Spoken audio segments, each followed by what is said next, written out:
नमस्कार दोस्तों। जय श्री राधे कृष्ण। आप सभी का एक बार फिर से स्वागत है हमारे चैनल भजन कहानी में। आप सभी को कजरी तीज की हार्दिक शुभकामनाएं। कजरी तीज का व्रत भाद्रपद मास की कृष्ण पक्ष की तृतीया को मनाया जाता है। मान्यता है कि इस दिन माता पार्वती ने भगवान शिव को पति के रूप में पाने के लिए इस व्रत को रखा था।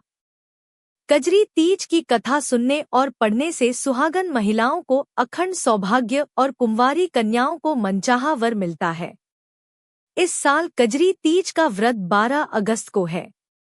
इस साल भाद्रपद मास की तृतीया तिथि 11 अगस्त 2025 को सुबह 10:30 प्रारंभ होकर 12 अगस्त 2025 मंगलवार को 8:40 पर समाप्त होगी।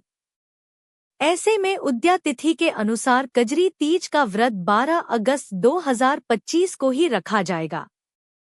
आइए सुनते हैं कजरी तीज की पौराणिक व्रत कथा। प्राचीन समय की बात है। एक गांव था जिसमें एक गरीब ब्राह्मण दंपत्ति रहा करते थे। उनकी हालत बहुत दयनीय थी। इतनी दयनीय कि जैसे तैसे वह 2 वक्त का भोजन प्राप्त कर पाते थे।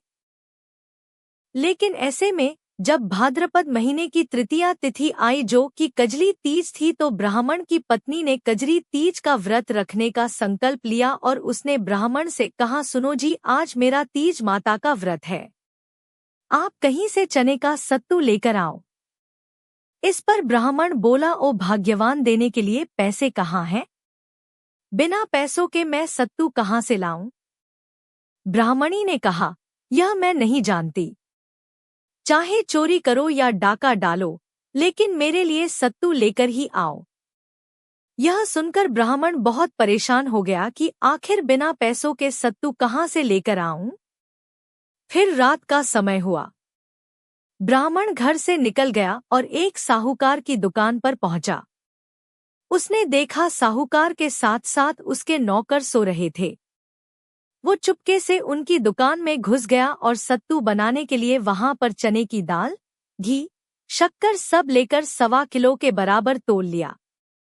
जब ब्राह्मण यह सब कर रहा था तो खटपट की आवाज सुनकर दुकान के नौकर जाग गए और चोर चोर चिल्लाने लगे। ऐसे में साहूकार की भी नींद खुल गई। उसने ब्राह्मण को देखा और उसे पकड़ लिया। साहूकार की गिरफ्त में आए ब्राह्मण ने बहुत विनम्रता से कहा, हे साहूकार जी, मैं चोर नहीं हूँ। मेरी पत्नी ने कजरी तीज का व्रत किया है। मैं केवल 1.25 किलो सत्तू लेने आया था। लेकिन सत्तू ना मिलने पर सत्तू बनाने की 1.25 किलो सामग्री लेकर जा रहा था।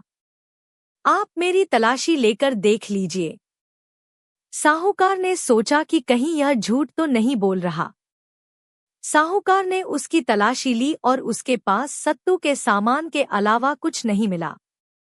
साहूकार ने वो तोलकर भी देखा। वो सामान 1.25 किलो ही था। ब्राह्मण ने कहा, है साहूकार, चांद निकल आया है। ब्राह्मणी मेरा इंतजार कर रही होगी। उनकी गरीबी को देखकर साहूकार की आंखें भर आई। नम आंखों से साहूकार ने कहा, आज तुम्हारी पत्नी को मैं अपनी धर्म बहन मानूंगा।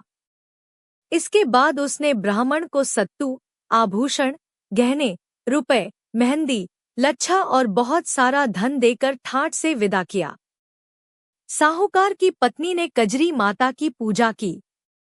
इसके बाद ब्राह्मण दंपत्ति पर कजली माता की कृपा हुई और उनके दिन फिर गए और अच्छे दिन आ गए।